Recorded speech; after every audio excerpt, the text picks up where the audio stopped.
Selamat pagi wargi Jabar, salam Grid Dishub Juara. Berjumpa lagi dengan kami, saya Rara dari Dishub Jawa Barat, dan saya ditemani oleh Kepala Bidang Perkeretaapian dan Pengembangan Transportasi Dishub Provinsi Jawa Barat, yaitu Bapak Dani Gumelar, atau biasa dipanggil siapa Bapak? Dagum.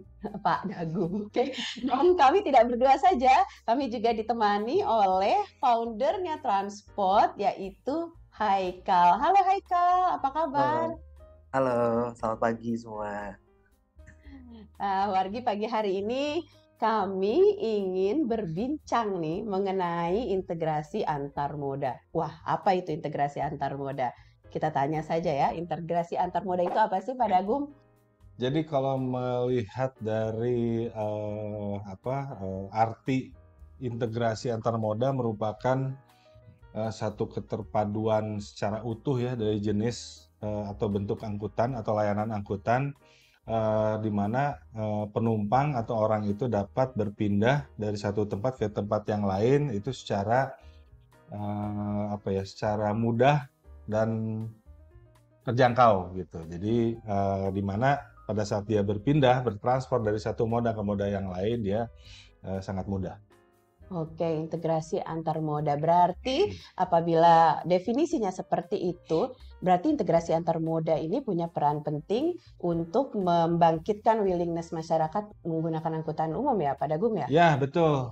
Jadi gini Teh Rara, mungkin sama ya sekarang kejadiannya di beberapa kota terutama di Jawa Barat khususnya di wilayah Bodebek maupun di Cekungan Bandung di mana itu merupakan wilayah salah dua ya metropolitan di Indonesia. Sekarang ini kan share mode atau proporsi antara pengguna kendaraan pribadi dengan kendaraan umum itu masih jomplang ya, artinya masih didominasi oleh angkutan pribadi dibandingkan dengan angkutan umum. Nah, untuk Cekungan Bandung aja yang terdiri dari 5 kabupaten kota, saat ini perhitungan World Bank tahun 2020 itu menunjukkan sekitar 80% itu masyarakat menggunakan kendaraan pribadi dibandingkan dengan menggunakan kendaraan umum. Jadi itu salah satu strategi kita ya dari pemerintah dan penyelenggara transportasi adalah bagaimana kita meningkatkan kemudahan masyarakat, mendorong masyarakat untuk berpindah ke angkutan umum. Salah satunya adalah dengan meningkatkan pelayanan melalui integrasi antar moda. Oke, Gitu. ini reminder lagi ya Pak kepada masyarakat juga dan juga kepada kita juga nih. Kenapa sih perlunya menggunakan angkutan umum? Ya, pertama ini juga ada studi ya yang dilakukan oleh Kementerian PU tahun 2019 nih.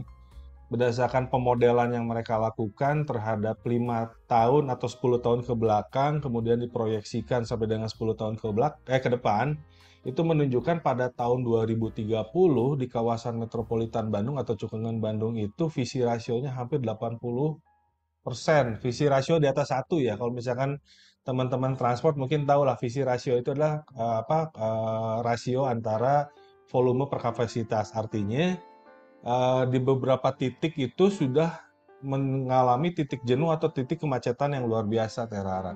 Mungkin kemarin pada saat kita terakhir mengalami kemacetan mungkin di 2019 atau 2020 awal ya.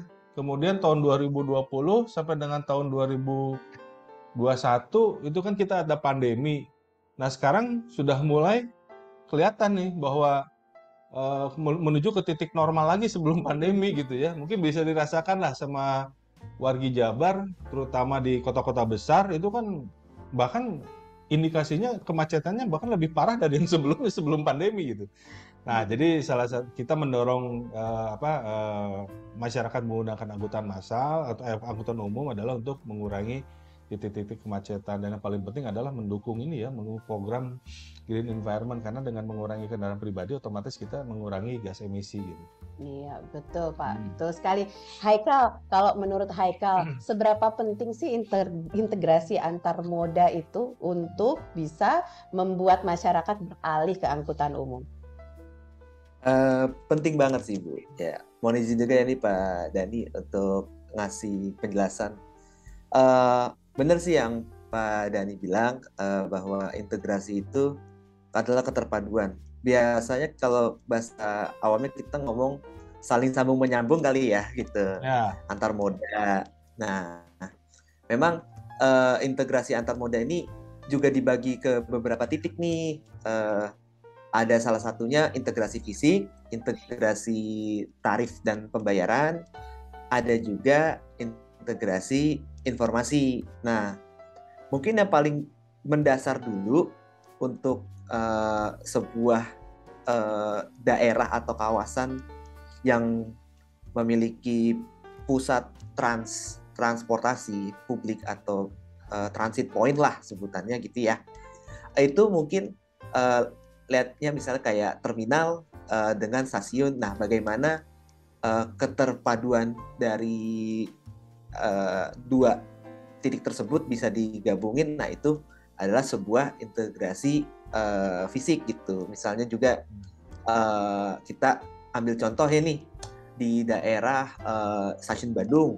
Stasiun Bandung di depannya itu ada misalnya Pul Damri. Nah, bagaimana untuk mengintegrasikan kedua moda tersebut sebagai baik itu moda angkutan lanjutan ataupun moda aglomerasi. Nah, itu membutuhkan sebuah space atau ruang yang saling terhubung seperti itu. Nah, terus juga ada lagi integrasi tarif ya. Nah, ini mungkin agak ruwet lagi nih karena harus menggabungkan tarif-tarif misalnya dari antar bis ataupun yang lebih kecil lagi seperti angkot itu menggabungkan ke dalam satu lingkup dulu, baru untuk pembayarannya saling seamless. Itu bagaimana?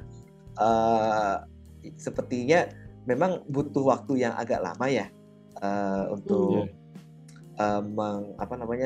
mensukseskan itu. Tapi langkah-langkahnya itu ya mulai dari misalnya tarif bis berapa, tarif angkot seberapa, tarif kereta seberapa, kira-kira dibundling seperti apa. Nah, itu bisa dikatakan tarif integrasi. Meskipun ya kalau misalnya ada diskon atau segala macam, nah itu nanti ada proses lebih tahap lanjutnya ya. Nah, terus juga yang bisa dimulai dari sekarang itu juga ada namanya integrasi informasi. Nah, bentuk integrasi informasi yang saya tahu juga ya, biasanya itu terlihat dari signage wayfinding yang ada di misalnya di jalanan gitu. Kita contoh misalnya di jalan Braga. Di jalan Braga ini ada angkutan apa aja sih yang lewat jalan Braga atau jalan Asia Afrika? Oh, ada misalnya ada teman bus lewat situ misalnya, terus ada angkot nomor sekian, ataupun nanti misalnya di stasiun Bandung ada rute apa aja sih selain kereta api antar kota gitu ya. Misalnya ada kereta api lokal, terus juga ada integrasi dengan angkot atau misalnya teman bus Bandung lainnya yang di sekitar situ. Nah, itu salah satu pendukung dari integrasi fisik gitu. Dan ya paling mudah mungkin ya dilakukan integrasi informasi. Iya, bisa jadi menjadi step awal gitu. Small baby step, tapi mungkin bisa memberikan dampak yang besar juga untuk mewujudkan integrasi yang lebih besarnya gitu ya Pak Dagung. Yeah. Nah, tadi kalau kita bicara Kang Haikal tadi cerita ada 3 integrasi, ada fisik, tarif, dan informasi. Which is kalau tarif kayaknya nggak bisa ngomongin hanya bundling tarif ya Haikal, harus bisa dibarengi dengan integrasi sistem ya. Jadi effortnya agak lumayan tuh. Nah, kalau Pak Dagum sendiri melihat integrasi fisik nih yang kayaknya sudah ada di Jawa Barat yang dilakukan oleh pemerintah ataupun mungkin terbentuk sendiri di mana aja Pak?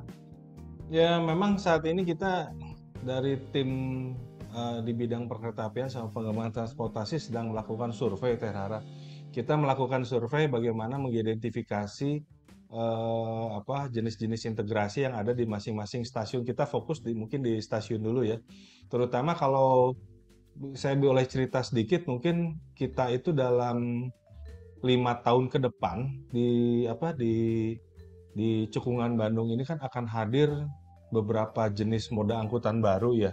Yang pertama, kereta cepat Jakarta-Bandung akan beroperasi tahun 2023. Kemudian tahun 2025 kita akan mulai mengoperasikan yang namanya BRT.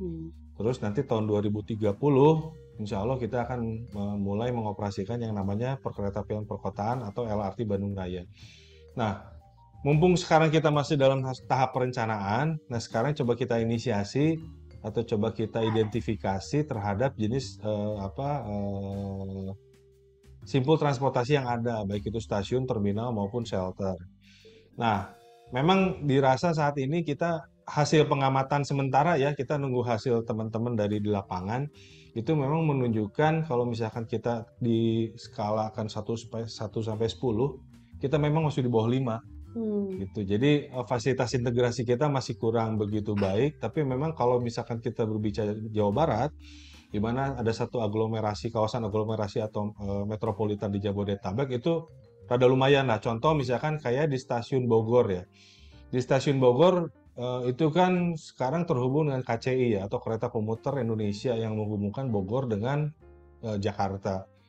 Walaupun belum terintegrasi secara sepenuhnya seperti di Jakarta, tapi itu sudah ada beberapa inisiatif atau langkah-langkah di mana kami gitu ya dengan Kementerian Perhubungan dan pemerintah daerah sudah menyiapkan beberapa layanan integrasi di stasiun Bogor.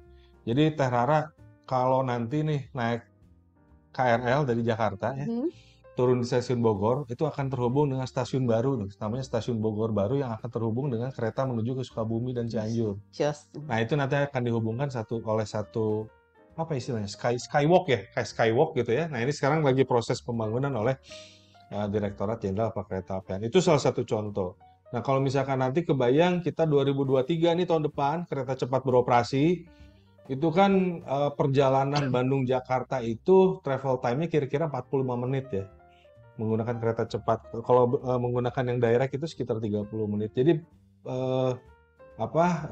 pergerakan masyarakat antara dua kota besar ini, dua pusat kegiatan ini akan semakin intens itu, semakin meluber lah gitu, semakin aglomerasinya. Nah, oleh karena itu kita perlu menyiapkan sistem integrasi. Jadi kalau misalkan nanti turun di stasiun Bandung, itu harapannya sih langsung terintegrasi dengan konsep yang kita bangun di dalam BRT ya. Jadi kalau sekarang tadi Kang Haikal bilang di depan stasiun Bandung sekarang kita kan disulitkan untuk berjalan menuju Pul Damri segala macam gitu kan. Nah, ini mungkin yang kedepannya nanti akan coba kita komunikasikan dengan pengelola bis dan stasiun, di mana nanti stasiun itu akan langsung melayani penumpang yang turun langsung dari kereta api, langsung ke bis. Karena gini juga, berdasarkan penelitian nih ya, penelitian menunjukkan bahwa masyarakat Indonesia itu kayaknya nggak bisa lebih jalan dari 200 meter.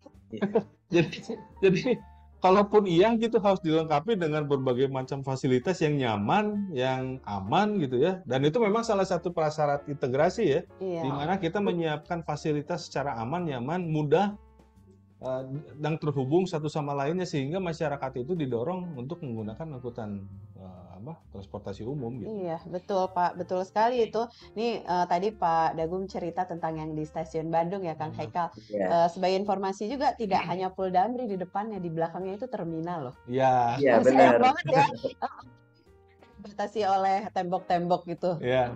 Ya kan, kalau seandainya itu bisa diwujudkan sebagai salah satu perwujudan integrasi antar moda secara fisik yang mungkin itu sangat mudah dan doable untuk dilakukan mungkin ya Pak. Iya, betul. Kalau Haikal sendiri, menurut Haikal nih di Jawa Barat, adakah contoh integrasi antar moda yang sudah mulai firm gitu, sudah mulai bisa dikatakan cukup baik lah? Ya, mungkin kalau bicara Bodebek ya, mungkin itu sudah mulai ada geliatnya untuk integrasi fisik terutama ya. Seperti tadi yang Pak Dhani bilang, di stasiun Bogor memang ya ada grand plan juga dari stasiun Bogor itu akan terkoneksi dengan stasiun Bogor yang di berikutnya yang jaraknya kurang lebih 200 atau 300 meter gitu, namanya Bogor Paledang ya. Itu memang akan terkoneksi untuk pemisah antara kereta lokal dengan kereta komuter atau KCI. Dan juga melihat Bogor sekarang meskipun ya masih belum secara fisik itu belum keterpaduan, tapi sudah ada kok plot-plot yang istilahnya bisa dikatakan integrasi, yaitu dengan integrasi eh, Biskita Bogor yang karyanya inisiasi dari BPTJ ya. Nah, itu kan ada 2 koridor setahu saya yang lewat situ, lewat stasiun Bogor. Nah, itu bisa banget tuh menjadi sebuah bangkitan baru, apalagi adanya bis tersebut dapat dikatakan sebagai feeder first mile-nya orang misalnya dari rumah ke stasiun, baru ketika dia mau berangkat kerja gitu kan, misalnya kereta KRL itu sebagai moda utamanya, tapi banyak orang yang memakai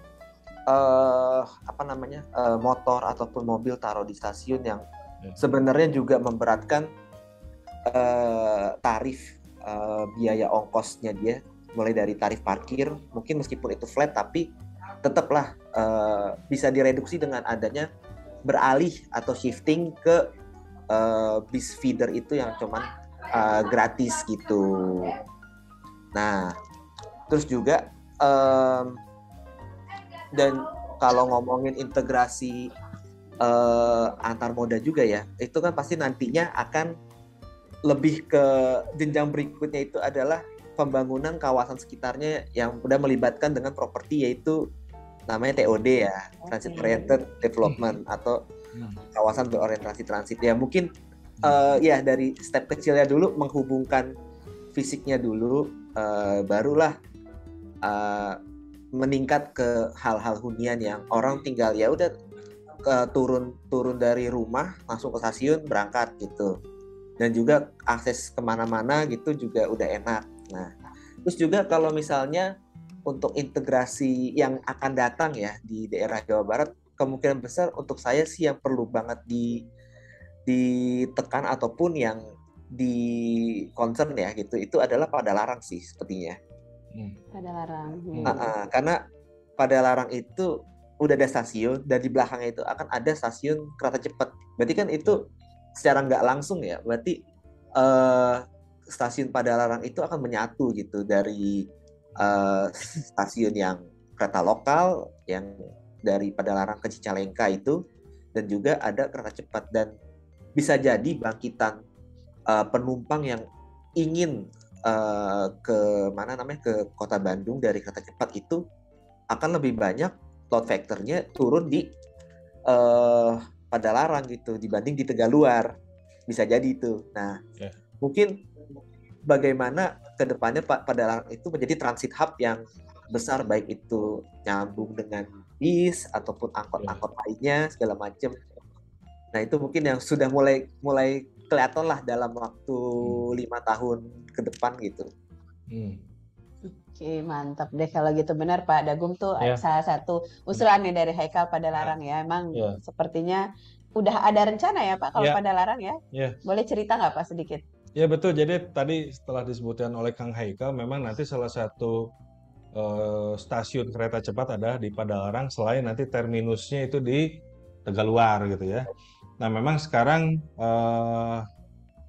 kita sudah melakukan beberapa koordinasi sama rapat pembahasan teknis dengan tim dari kereta cepat, kemudian juga dengan pemerintah Kabupaten Bandung Barat gitu ya, di mana nanti kita akan menyediakan beberapa layanan transportasi. Salah satunya mungkin kita akan melakukan rerouting terhadap jalur bisnya BTS Terhara yang selama ini kan ke Kota Baru Parahyangan ya.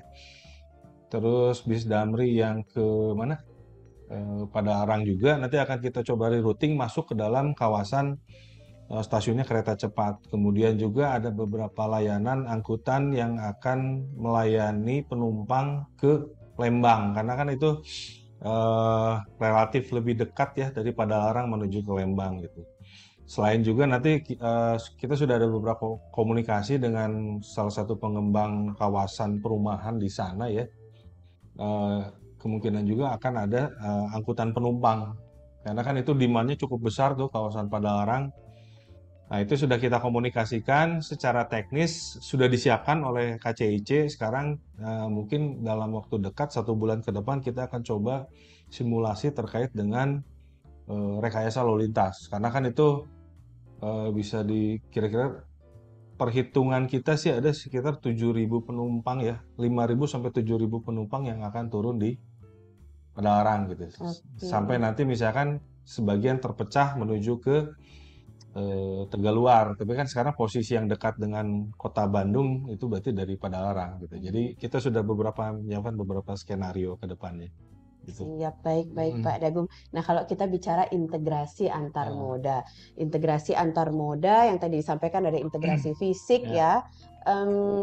Ke depannya nih, ya, dalam rangka pengembangan mm, transportasi ke depan, mm, sepertinya kita harus mulai mempertimbangkan ketika kita akan membangun atau mengembangkan sesuatu, mm. concernnya harus Ya, diintegrasikan dahulu gitu ya betul, Pak betul, Dagum, betul betul, ya betul. Haikal ya? Mm, Betul sih. Nah, jadi seru nih sebenarnya ngomongin ya, tentang integrasi antar moda dan nggak hanya moda darat serta kereta api aja nih. Nanti ke ya depannya semua. mungkin harus semua Betul. moda Ya, kita mulai pikirkan bagaimana ya, cara mengintegrasikannya. Apalagi di Jawa Barat itu juga betul. ada ASDP, Ya, kemudian ada beberapa pelabuhan ya ya sama bandar udara ya. dan bandar udara. Ya. Kita punya beberapa Mm, bandar udara. mm, Mau mm. 3 ya Pak? Mau 3 ya. 3 apa 4? Ada di Hussein, lalu di Kertajati Kertajati, lalu sama Nusa Nusawiru. Wiru, lalu di Oh, Cikembar. Cikembar ya. Cikembar ya. Mm. Begitu Haikal. Haikal, ada yang mau ditanyain nggak ke Pak Dagum? Mumpung ada Pak Dagum nih. Ya, mungkin kalau aku juga bertanya soal misalnya pengembangan perkeretaapian di Jawa Barat ini juga banyak yang tidak terlepas dari peran eh, lingkup Jabodetabek nih. Ya. Nah, ini yang kemarin isu-isu yang sedang ramai ini adalah MRT fase ketiga dari Balaraja ke Cikarang. Nah, itu kan Cikarang ya. melewati dari Bekasi, dari Harapan Indah sampai ke Cikarang tuh dan berakhir di kurang tahu ya, kayaknya mungkin ada di sekitar kawasan sisi utara stasiun Cikarang yang KRL gitu ya. Nah, itu Ya.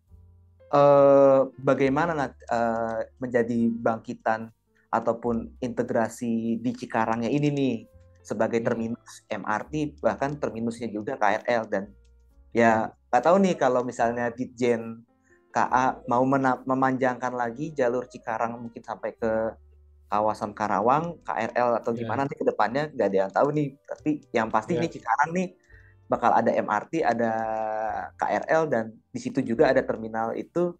Bagaimanakah? Apakah Cikarang ini juga akan dikonsepkan jadi entah itu TOD atau bagaimana gitu Pak nantinya tuh kalau ada perencanaannya?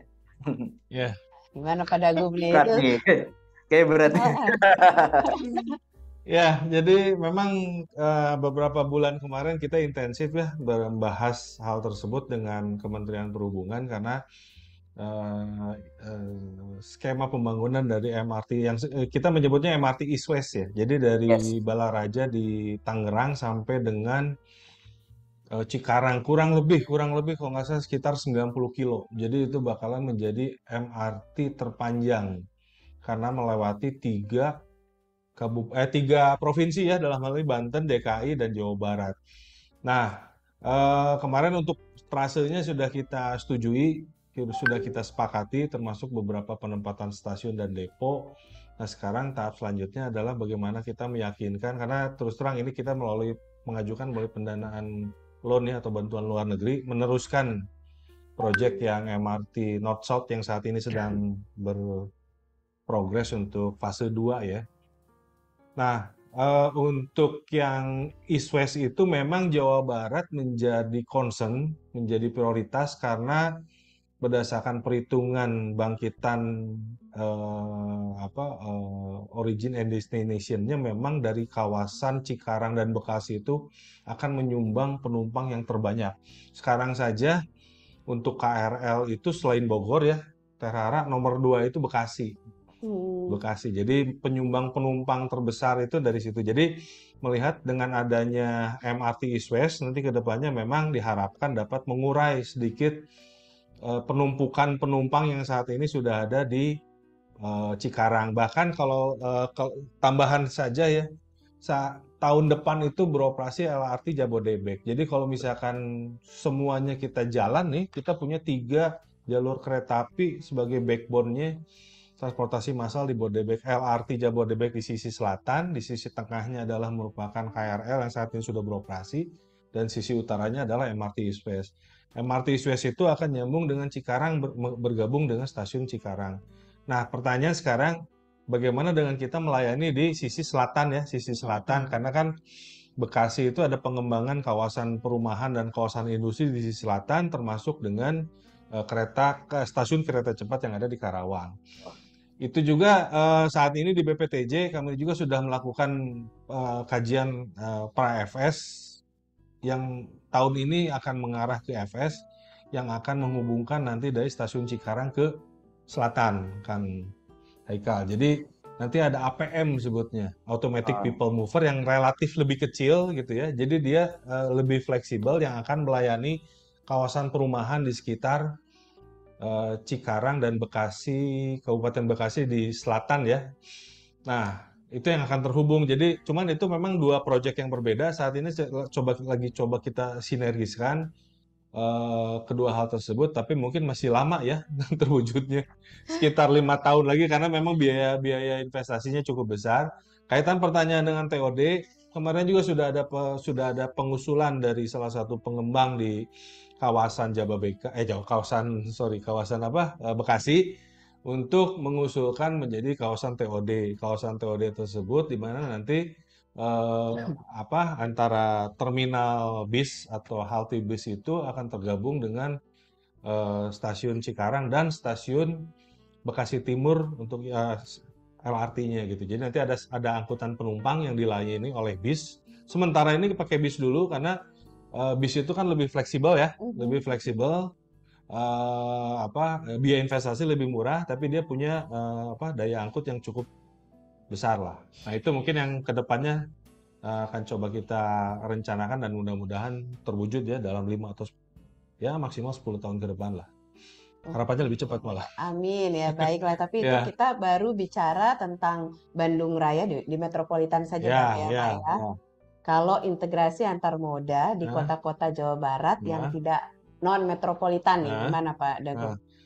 Tetap ya, jadi mungkin dalam waktu dekat itu kita akan mengeluarkan satu kebijakan, itu mungkin dalam peraturan gubernur, di mana nanti mengharuskan setiap stasiun yang ada di Jawa Barat itu menampilkan informasi terkait dengan jenis layanan angkutan pengumpannya gitu ya, pengumpannya. Jadi selama ini kan keterbatasan kita adalah pada saat penumpang turun di salah satu stasiun itu dibingungkan dengan saya mau naik kendaraan apa gitu ya. Itu. Pilihannya adalah pasti kendaraan pribadi atau taksi gitu ya.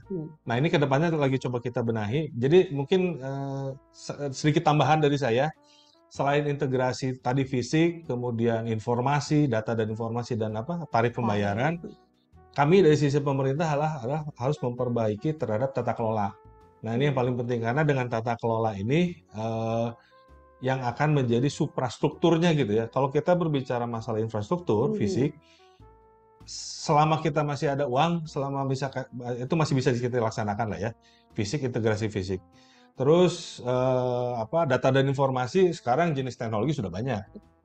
Integrasi pembayaran, beberapa case sudah ada, kayak Jakarta dengan sistem pembayaran Jaklingko, integrasi segala macam, itu bisa lah. Tapi yang paling penting ada kan suprastruktur ya, di mana aspek peraturan dan kebijakan yang mewadahi semua berjalannya aktivitas ini harus ada payung hukumnya. Nah, itu yang sedang kita dorong. Jadi harapannya nanti pada saat implementasi itu tidak berjalan sendiri-sendiri gitu. Semua dalam satu wadah kebijakan. Nah, itu yang mungkin dari sisi kita pemerintah yang akan dikeluarkan dalam waktu dekat ini gitu. Sedang dipersiapkan ya. Dipersiapkan. Ya. Jadi begitulah Haikal. Berbagai upaya untuk perbaikan layanan transportasi itu sebenarnya memang sedang dilakukan oleh pemerintah, khususnya kami di Dinas Perhubungan Provinsi Jawa Barat. Salah satunya itu adalah mengusulkan perbaikan tata kelola dengan menyusun beberapa payung hukum ya, Ya, Pak, ya. untuk membantu juga percepatan perbaikan layanan. Nah, tadi Pak, menarik yang disampaikan oleh Haikal, kalau integrasi antar moda itu ada macam-macam ya Ah, stepnya, ah, ada fisiknya, ada ya, tarifnya, ya, ya. lalu mungkin yang paling mudah dilakukan adalah integrasi informasi. Ah, Nah, yang tadi Pak Dagum cerita bahwa ah, di setiap stasiun sudah mulai akan diwajibkan memberikan papan pengumuman ya. atau informasi layanan transportasi yang bisa digunakan masyarakat yang Ya. turun di stasiun. Hmm. Itu keren banget kayaknya, Haikal. Ada komentar nggak, Kal? Terakhir, Kal? Iya, iya benar. Aku memang setuju dengan adanya integrasi informasi, baik itu yang di stasiun ataupun terminal. Ya, mungkin biasanya kalau hub yang terbesar itu dari stasiun ya. Misalnya kayak saya pernah ke stasiun Garut mencoba stasiun terbaru tersebut. Nah, itu memang memiliki luas yang besar ya, besar banget gitu. Tapi saya nggak ada informasi untuk angkutan lanjutannya nih angkot apa gitu. Ataupun misalnya, padahal nih sayang nih kalau misalnya nggak cuman untuk parkiran aja nih. Misalnya kan orang mungkin mau berwisata ke Bandung dari Garut ataupun cuman commuting dari Bandung Garut dari kereta, tapi ini parkiran seharusnya bisa dimanfaatin dengan minimal seperti kayak dikasih parking bay atau lay bay-nya angkot-angkot masuk menepi lebih dekat dengan stasiun Garut contohnya seperti itu. Nah, itu mungkin butuh banyak koordinasi pastinya ya. Terus juga misalnya di kota-kota lain seperti Cirebon ataupun misalnya di daerah Cikampek mungkin itu juga sama memiliki bangkitan untuk angkutan lanjutan tuh yang dari basisnya angkot ya, nggak apa-apa kita ngomong basis angkot gitu, tapi minimal kayak ada istilah kayak kiss and ride itu di mana angkot ada ngetemnya di situ, terus baru jalan lagi yang menepi lebih dekat dengan stasiunnya. Kalau saya sih ngeliat ada stasiun-stasiun kayak misalnya Kerawang, Cikampek, Purwakarta itu jalan depannya tuh rame dengan angkot yang sebenarnya tuh bisa banget dimanfaatin gitu loh. Jadi ada pilihan moda baik itu nanti keluar stasiun dengan ojek online ataupun ojek pangkalan ataupun juga angkot, dan misalnya kalau ada bis juga dari situ ya bis gitu. Dan memang menurut aku butuh effort yang luas untuk mengintegrasikan tata kelola itu semua gitu.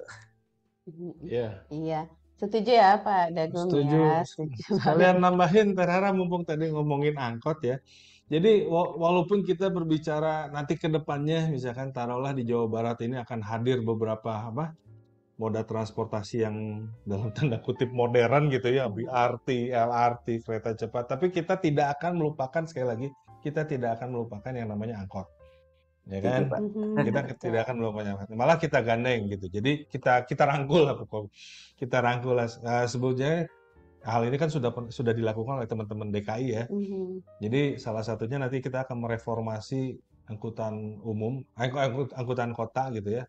Baik itu nanti sebagai pengumpan, karena yang paling penting kan angkot nih. Angkot yang akan mengangkut penumpang dari rumah gitu kan. Nggak mungkin kita masukin bis ke komplek-komplek perumahan. Nggak mungkin kita masukin kereta ke komplek perumahan. Nah, angkot ini akan berfungsi sebagai feeder nantinya atau pengumpan gitu yang nanti akan mengantarkan penumpang tersebut ke salah satu shelter atau salah satu stasiun. Nah, itu yang salah satu mungkin ke depannya juga kita berkolaborasi dengan beberapa stakeholder angkot dan pemerintah kabupaten kota ya, karena ya mungkin di angkutan kan tahu sendiri. Ya memang harus seperti itu sih Pak, semua moda. Nggak hanya kereta api, angkutan darat juga sampai ke ya angkot sebagai feeder. Nanti juga di Jawa Barat kan mulai akan ada di Bandung Raya, Haikal khususnya mau ada BRT. Ya, dan yang sudah beroperasi saat ini juga teman bus yang diinisiasi oleh Kementerian Perhubungan juga sudah berjalan saat ini. Ya, semoga saja sih dengan upaya-upaya yang dilakukan itu bisa mewujudkan perbaikan layanan transportasi khususnya angkutan umum di Jawa Barat sehingga Ya, masyarakat bisa pindah nih, bisa ya, pindah beralih menggunakan angkutan umum ya, ya dari kendaraan pribadi. Karena yes. macetnya udah bikin pusing ya Hekal ya. Betul, betul. Jujur saja macetnya di mana-mana nih. Apalagi after pandemi ini kayaknya makin ini ya Balik Pak, lagi. Ya, makin luar biasa ya. macetnya. Karena banyak yang beli mobil kayaknya. Kemarin saving nih karena mobilitasnya dikurangi, akhirnya banyak banyak potensi saving pada beli Mm. kendaraan pribadi, Pak. Ya, Sepertinya ada kecenderungan seperti itu ya. Baiklah, Pak Dagum, Haikal sebenarnya seru banget. Banyak ya. hal nih yang mungkin kita bisa bicarakan lagi nanti mengenai integrasi antar Hmm, moda hmm, sebagai salah satu upaya peningkatan layanan transportasi sehingga masyarakat bisa beralih ke penggunaan angkutan umum. Ya, begitu ya, ya, ya, Pak Dagum. ya. Baiklah, Bapak Ibu wargi Jabar yang menyimak dan mendengarkan pembicaraan kami tadi. Kami sangat menantikan mungkin apabila ada yang ingin memberikan masukan, silakan tulis saja di kolom komen, sampaikan masukan-masukan Bapak dan Ibu untuk perbaikan layanan transportasi di Jawa Barat. Bukan begitu ya Pak Dagum ya, kami Ya. sangat menunggu respon, masukan dan juga saran mungkin dari Bapak Ibu wargi Jawa Barat yang concern terhadap pengembangan transportasi di Jawa Barat. Haikal, terima kasih banyak. Transport Ya, tuh luar biasa banget, banyak hal yang kami juga belajar dari teman-teman transport untuk menjadi insight Pak, Ya, masukan dalam pengembangan transportasi khususnya di Provinsi Jawa Barat. Terima kasih banyak Haikal atas waktunya juga dan Bu. perkenannya untuk bergabung dengan kami pada pagi hari ini. Next saya undang lagi ya Haikal ya. Ya, terima kasih banyak. Baik, terima kasih Pak Dagung. Waktunya banyak banget nih pelajaran yang mungkin bisa kita terima pada pagi hari ini. Wargi Jabar, terima kasih atas waktunya. Selamat pagi, salam grit di Sub Juara.